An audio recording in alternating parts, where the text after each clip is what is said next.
happened to the zombies? Rod Argent, Paul Atkinson, and Hugh Grundy, three members of the band, originally jammed together in 1961 in St. Albans, Hertfordshire. Argent wanted to start a band, originally invited his older relative Jim Rodford to play bass. Colin Blunstone and Paul Arnold joined the other three members of the band to start the band in April 1962, while all five were still in school. According to some accounts, Argent, Atkinson, and Grundy attended St. Albans School, whereas Blunstone and Arnold attended St. Albans Boys Grammar School. Blunstone and Grundy, on the other hand, were both from Hatfield and sung in the choir at St. Etheldreda's Church. Argent sang in the St. Albans Cathedral Choir as a boy choir singer. Arnold became disinterested in the band and left to pursue a career as a physician. He was replaced by Chris White. The Zombies began the early 1960s in the London neighborhood of St. Albans, but they didn't pursue serious professional goals until they won a local contest, with the reward being the opportunity to record a demo for consideration by larger labels. Argent's tune "She's Not There" landed them a deal with Decca, and it became their debut single.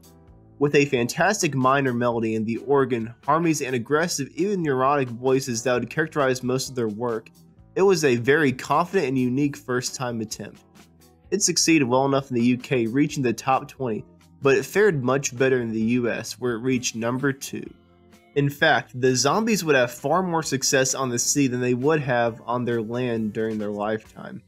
Another piece of iconic British invasion song, "Tell Her No," entered the top 10 early 1965. Nonetheless, that was the group's only top 40 triumph for several years. The problem was that the Zombies delivered a run of similarly superb, carefully constructed singles that flopped commercially during 1965 and 1966. At a period when chart successes of 45s were far more vital to a band's survival than it would be a few years later. "Remember When I Loved Her," "I Want You Back," "Indication," "She's Coming Home," "Whenever You're Ready," "Gotta Get a Hold of Myself," "I Must Move," "Remember You," "Just Out of Reach," and "How We Were Before" are all lost masterpieces, some relegated to B-sides that went almost unnoticed, all demonstrating the group's eagerness to attempt new ideas and broaden its techniques. Worse, the lack of a huge single prevented the group from recording albums. Only one LP, hurried out to capitalize on the popularity of "She's Not There," was released before 1968. Their failure to gain more widespread success is perplexing, but it might be explained by a few variables.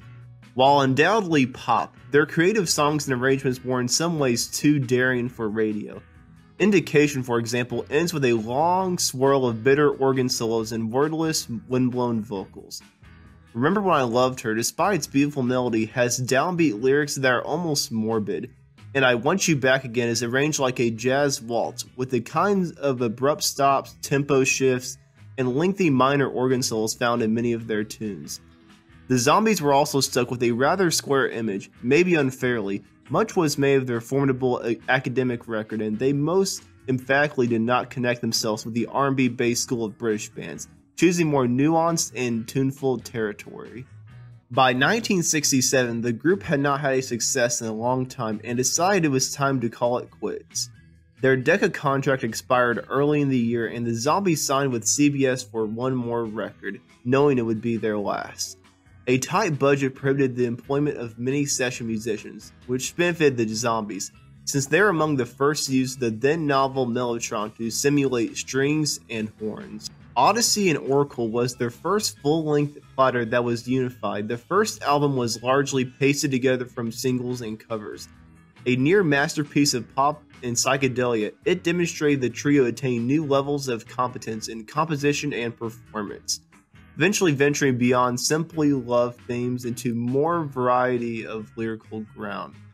The record went mostly neglected in the United Kingdom, and it was only published in the United States after Al Kooper lobbied for it. It was 1968 at the time, and the group had officially disbanded. The Zombies had been out of the picture for a while when one of Odyssey's tunes, "Time of the Season," was released as a single almost as an afterthought. It became their biggest success in early 1969, but the members resisted the impulse to reform, resulting in a handful of odd tours in the late 1960s by Fraudulent Zombies, with no links to the original group. Rod Argent was already recording as the leader of Argent at this point, which headed in a harsher rock direction than the Zombies. Following a stint as an insurance clerk, Colin Blunstone achieved considerable success, mostly in the United Kingdom as a solo vocalist in the early 1970s, with works that frequently amount to soft rock variants on the Zombies sound. Following the belated American success of Time of the Season, the original lineup declined to reform for performances. As a result, many fabricated bands attempted to cash in on the popularity and falsely toured as the Zombies.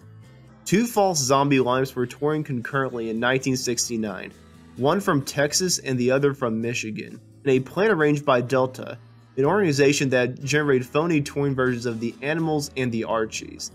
Dusty Hill, the bassist, and Frank Beard, the drummer, were both members of ZZ Top at the time. Another band toured in 1988, going so far as to not only patent the name of the band, but also to hire a bass guitarist named Ronald Hugh Grundy, alleging that the original drummer Hugh Grundy had swapped instruments. In 1969, Rod Argent formed the band Argent, with White serving as a non-performing songwriter. At Columbia, Atkinson worked in A&R, and after a brief spell in vehicle sales, Grundy joined him. Following a brief hiatus from the music industry, Blunstone began a solo career, which included work at the Sun Alliance Insurance Company. Both Argent and White provided him with new songs. In the studio, he also recorded vocals for the Alan Parsons Project. After retiring as a musician, Atkinson worked as an A&R executive for many years. In 1989, Blunstone, White, and Grundy briefly reunited as the Zombies with guitarist-keyboardist Sebastian Santamaria and recorded the album The Return of the Zombies, which was released in February 1990. It includes some remixed or re-recorded tracks as well as some new songs that were released the following year on New World Records in April 1991. Zombie Heaven, a 120-track compilation of the original band's output, was published in 1997 by UK Ace/Big B. The album included all of the band's Decca/Parrot recordings in mono, the whole Odyssey and Oracle LP in stereo, material from the unreleased RIP LP, many unreleased recordings, and a disc of BBC recordings. To promote the release of Zombie Heaven, the five Zombies reunited on November 25, 1997 at the Jazz Cafe in London's Camden Town for a solo gig by Blunstone to sing She's Not There and Time of the Season.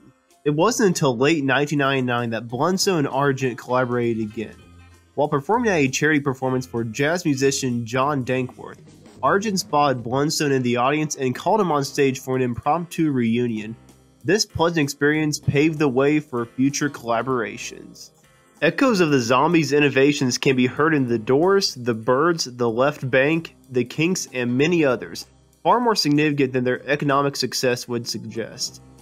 After a long period of being out of print, practically all of their tracks have been reissued on CD. In 2003, Blunstone and Argent rejoined for an album, Out of the Shadows, and toured as Blunstone and Argent, performing live shows until 2004, when they reformed as the Zombies, releasing an album and DVD set live at the Bloomsbury Theatre in 2005. The four surviving original members of the Zombies reunited for a series of 3 concerts at London's Shepherd's Bush Empire Theatre in March 2008 to commemorate the group's 40th anniversary, with a CD and DVD set of the shows reaching the market later that summer. Breathe Out, Breathe In, a new studio album credited to the Zombies and featuring Colin Blunstone and Rod Argent, was released in 2011. For 2015, Still Got That Hunger, a new album from a band led by Argent and Blunstone and featuring guitarist Tom Toomey, bassist Jim Rodford, and drummer Steve Rodford. The title was reduced to The Zombies. The Still Got That Hunger lineup toured alongside the Argent, Blunstone, White, and Grundy lineup, offering a presentation that featured the original members performing Odyssey and Oracle in their entirety, followed by new material by the most current roster. The 4 original members, Colin Blunstone, Rod Argent, Chris White, and Hugh Grundy, reunited for a North American tour in 2017 to commemorate the 50th anniversary of the recording of Odyssey and Oracle. The tour began with a first-time performance in Jamaica as the featured artist on the Celebrity Summit's Flower Power Cruise, while in port in Falmouth. A Rose for Emily was used in the Indie Music for S-Town, a popular podcast. The Zombies were able to land a guest appearance on Conan in May 2017 as a result of their exposure. In November or October of 2017, the band was nominated for entry into the Rock and Roll Hall of Fame. They were nominated again a year later and one of 7 inductees for the 2019 class. Jim Rodford died after a fall on January 20th, 2018 at the age of 76. In 2019, the 3-day outdoor festival Woodstock 50 was announced to observe the 50th anniversary of the August 1969 Woodstock Festival at a Watkins Glen, New York Auto Speedway, with the Zombies as a featured act. However, the festival was canceled due to financial backers withdrawing. In May 2019, the Zombies announced a Something Great from '68 co-headline tour with Brian Wilson and Al Jardine of the Beach Boys, which featured the Zombies performing Odyssey and Oracle as well as their greatest hits. In addition to the band's current lineup, this tour would feature the 4 surviving founding members, Colin Blunstone, Rod Argent, Chris White, and Hugh Grundy. Between February and September of 2022, the band announced large tours of the United Kingdom, the United States, Canada, and Europe.